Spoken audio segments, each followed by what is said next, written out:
halka saaxiibadii la socotay anigu meedkeedii waan ka dul talaabsaday ayar baanan isaga dul tagay oo aan jeclaa wadi soo laabtay waalidiin badan ayaa jiray dadkoodii u soo laabtay rabay laakiin aan u soo laaban karin oo hadda oo dhintay ma la hadlayaa dhalinyarta maanta aniga iga dambaysa ee ku fikiraysa taariikh ani maanta hal sano waxaan ku xidhnaa xero Magafe isla mar ahaantaana waxaan ka tagay hooyaday iyo aabahay oo aan waxba haysanin halkaas sano wixii guri aan lahayn wixii hanti aan lahayn waa la ii soo iibiyay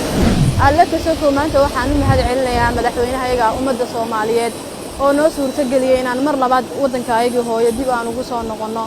oo naga soo saaray dhibaatooyinkii aan ku sugnayn Allah ayaa mahad iskale kasoo waxa mahad iskale madaxweynaha horta aniga maanta mawduucaygu hal mid uu gudaaran yahay hadal badan kama gaadho safaraad u dheer baan ka imaaday hal mid uu ma la hadlayaa dhalinyarta maanta aniga iga dambaysa ee ku fikiraysa taariikh ani maanta hal sano waxaan ku xidhnaa xero Magafe isla mar ahaantaana waxaan ka tagay hooyaday iyo aabahay oo aan waxba haysanin halkaas sano wixii guri aan lahayn wixii hanti aan lahayn waa la ii soo iibiyay waxaana la iga bixiyay xeradii Magafe intaa kadib waxa ay qabsatay xukuuma anigu waxaan ku soo waayay saxarihii saaxiibadeydii ila socotay dad badan oo aan walaalahayn waxaana soo maray badaha u dhaxeeya Yemen iyo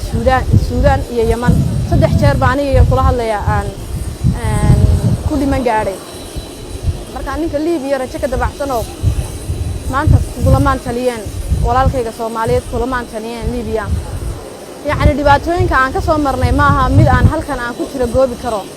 halka saaxiibadii la socotay anigu meedkeedii waan ka dul talaabsaday ayar baanan isaga dul tagay intaas hal sano xero Magafe ku xidhnaa 3 biloodna waxaan ku xidhnaa migration ay xukuumadda booliisku leedahay waliba Magafe aan ku xidhnaa aniga waxa iga xanuun badnaa meeshii booliiska sababtoo ah Magafe lacag buu naga qaadanay hana dhibaateeyo booliisku waxay naga jarteen cuntadoodii maalin kasta 3 cisho maalin waxaan la soo digi jirnay $100 adaan ku dhiibay $100 xagee laga helaa Soomaaliya 3 cisho maalin waa ku faraxsan waddankayga ku soo laabto wallahi sabab jira awgeed dadkalena waalidkayga ay dartooda u soo laabtay mana waa ku faraxsanahay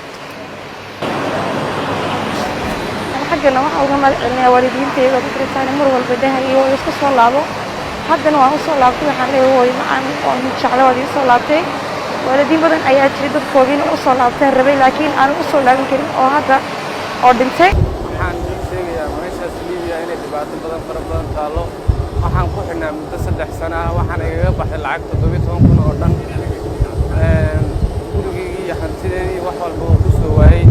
meeshaas marka dhibaato badan weyn ayay Soomaalidu ku haysaa Soomaali badan ayaa ku dhibaatooday meeshaas oo maalin walba meedkooda afar noo horyaashay maalin walbana waxay dheeraa jibdil xoog ah markaas Soomaalida hadda waxaan ku sheegayaa damacsan inay Liibiyadaas ay u tagto macnaha taariikh ahaan u marto in waxba ognigu horeyn dhibaato aan ka ahayn markaas Soomaaliyeed saasana leeyahay